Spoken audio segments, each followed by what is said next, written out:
Estás viendo UACJ TV, señal universitaria.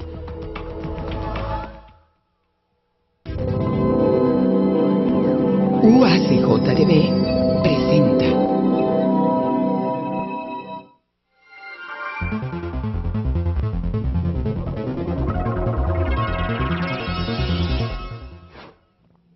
¿Cómo están, amigos? Qué bueno que nos acompañan en esta emisión de Énfasis, ya de este fin de semana. Les agradecemos su sintonía a través del 44.3 y también a los que nos ven en www.uacj.mx. Aquí desde esta torre de comunicación de la antigua rectoría estamos transmitiendo para ustedes en vivo. Comenzamos con el espacio del día de hoy.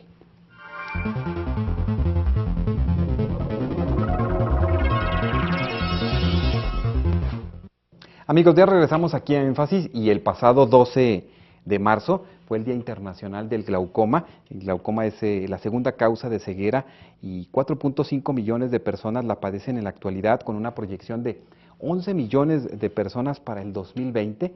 Por eso el día de hoy vamos a poner énfasis con este tema y nos visita el maestro Gilberto Ríos, docente del programa de optometría de la UACJ. ¿Qué tal, maestro? ¿Cómo está? ¿Qué tal? Muy buenas tardes. Muy bien, gracias. Pues primero que nada, háblenos sobre qué es el glaucoma, y estamos observando que hay una proyección muy alta a nivel mundial con estos parámetros. Claro que sí. Bueno, mira, primero que nada, pues es importante conocer el concepto de qué es el glaucoma, ¿no? ¿Qué es el glaucoma? ¿Cuáles son los principales factores de riesgo? ¿Quiénes están más en un momento dado en riesgo de padecer dicha enfermedad? Entonces, ¿el glaucoma qué es?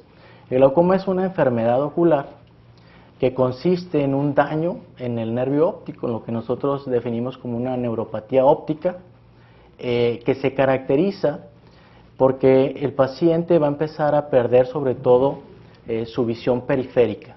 Ahora, otra cosa muy importante que nunca se debe de dejar de informar, sobre todo a la población en general y a nuestra comunidad universitaria, es que de esa estadística que mencionas tan importante, ¿verdad?, el tipo de glaucoma que más se presenta es el glaucoma primario de ángulo abierto.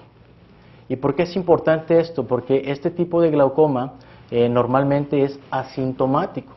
¿Qué quiere decir? Que no hay síntomas. No hay síntomas. ¿Cómo se puede detectar? ¿Cómo se puede detectar? Bueno, ahí son varias cosas las que se tienen que considerar para poderlas detectar. Pero ni es ocasionar o no ocasiona dolor, vamos.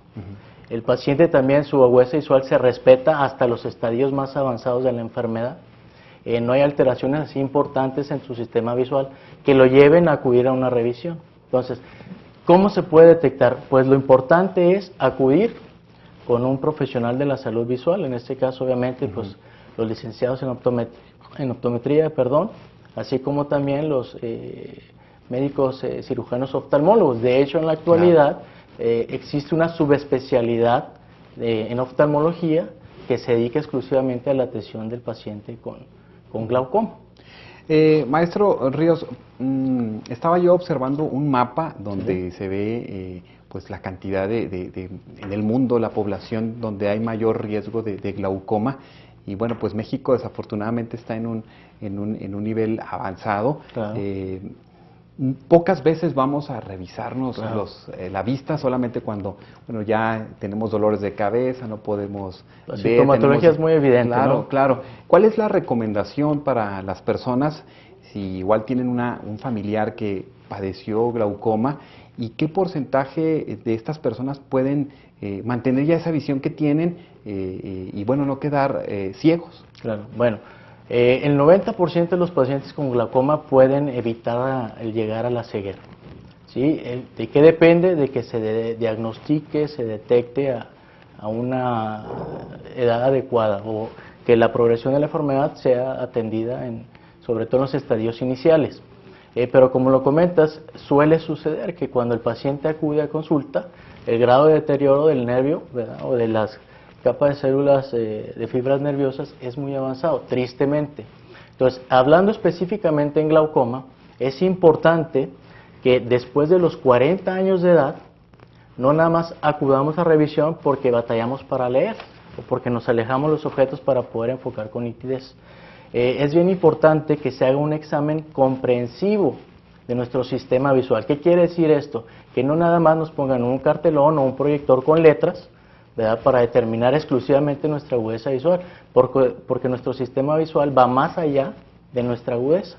Entonces hay que hacer un examen mucho más completo que incluye que muchas veces es necesario hacer un examen de nuestro sistema visual bajo midriasis o una buena exploración del fondo de ojo, en este caso la retina, para que si de esta manera llegamos a observar algún signo de sospecha, que sería cómo observamos la anatomía propia del nervio óptico, y esto nos lleve a pedir otro tipo de pruebas diagnósticas para confirmar lo clínico. Si una persona ya es diagnosticada con glaucoma, Sí. hay ciertos niveles que ustedes explican al paciente. ¿Cuál es el tratamiento y qué es lo que sucede con este tratamiento con las personas? Bueno, el tratamiento también va a depender del tipo de glaucoma que presente el paciente, pero los tratamientos así a grandes rasgos consisten en el primero o el inicial para el que se presenta en la mayoría de la población. Lo que te decía, el glaucoma primario de ángulo abierto consiste la mayoría de las veces en solo aplicación tópica de gotas.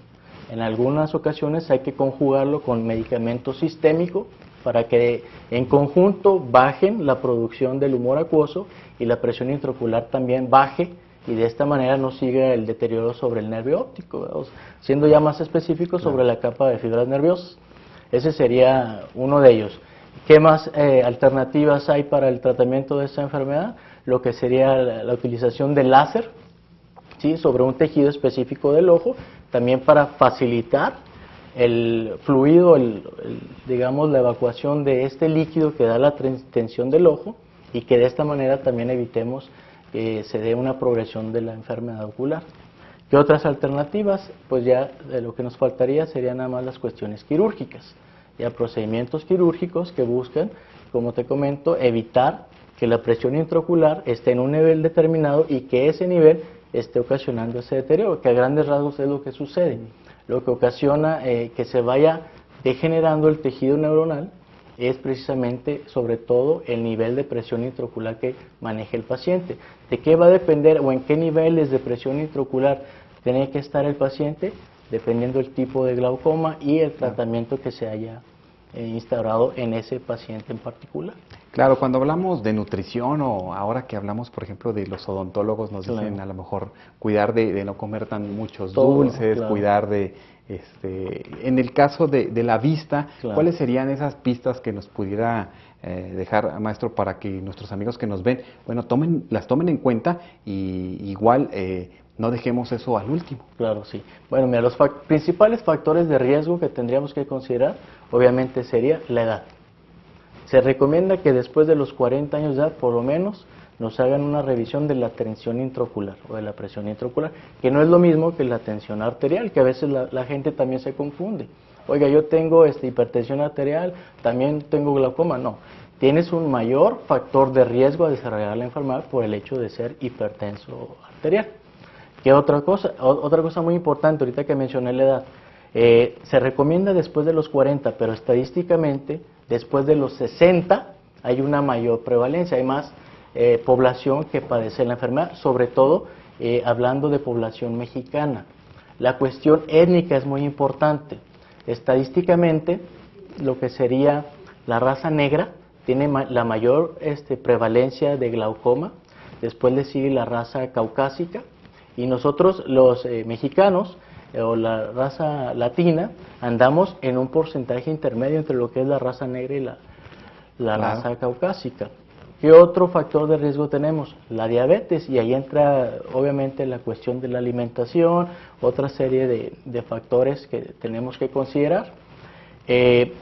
Los errores refractivos, si hay una mayor incidencia en pacientes que tienen determinados errores refractivos, eso también es un factor de riesgo. Pero lo importante, sobre todo, es acudir a una revisión pensando en glaucoma después de los 40 años de edad. Obviamente, si hay antecedentes heredofamiliares, razón de más. Si algún familiar de primera línea o buscándole por ahí al árbol genealógico ha sufrido de la enfermedad, esto amerita que el paciente también acuda a una revisión un poco más completa. Vamos. Maestro Rodríguez, háblenos sobre un caso que ustedes hayan detectado de alguien que desafortunadamente llegó muy tarde a su revisión, y bueno, desafortunadamente igual su visión es mínima. Claro. Bueno, hay los dos extremos, porque también hemos tenido la satisfacción, sobre todo, de atender aquí en la clínica del programa optometría, pacientes de arriba de 50, 60 años que han acudido a revisión nada más por cambio de anteojos, que no traen dolor, que su agudeza visual, digamos, es bastante funcional y que la razón por la que ellos fueron fue a cambiar sus lentes de lectura. Lo checamos, hacemos una exploración, hacemos una buena valoración de lo que sería su fondo de ojo, se mandan a hacer pruebas diagnósticas e incluso con pruebas diagnósticas nos arrojan que el paciente está dentro de los rangos normales, pero la clínica nos dice ve más allá y al hacer más pruebas determinamos que la persona efectivamente sí tenía glaucoma cuando él inicialmente fue nada más por sus lentes. Entonces nos ha tocado también el otro lado de la moneda, no nada más pacientes que ya acuden demasiado tarde, Claro. sino pacientes que hemos podido detectar a muy buen tiempo, en donde su agudeza visual es bastante funcional y podemos mantenerlos con esa agudeza visual, obviamente una vez que son tratados. Maestro Ríos, entonces hemos aprendido que esta enfermedad no tiene síntomas, que esta enfermedad podemos tenerla cualquiera en un momento determinado. Claro. Si tenemos ya factores de riesgos o cuestiones hereditarias, tendríamos que poner un poco de más atención y que cuando se detecta a tiempo esto es prevenible y curable. Bueno, curable no, porque no podemos, una vez Claro. que se ha deteriorado el nervio, no podemos restaurarlo. Pero si se diagnostica, sí podemos evitar Que el siga paciente, progresando. Exacto, es una de las causas de ceguera evitable a nivel mundial, claro que sí. Pues yo creo que ahí quedó muy claro, ojalá que nosotros pongamos atención también en nuestra cuestión visual, que a veces la descuidamos y abusamos mucho de ella. Ahora mucha televisión, muchas computadoras, Claro. los niños pegados en los juegos y bueno, no tenemos a veces cuidado en eso. Claro que sí. Muchas gracias No, al hay maestro que Gilberto servirles. Ríos, precisamente profesor del programa de optometría de la UACJ. Y aquí en la universidad contamos con el servicio de optometría, está abierto para toda la comunidad y que ofrece precisamente los servicios, exámenes profesionales completos de vista, servicios de lentes de contacto o convencionales. Y ahí están los teléfonos 688-1840, pues si ustedes quieren tener más información. Y agradecemos a Universidad Saludable por precisamente traernos al maestro Gilberto Ríos y hablar sobre este tema.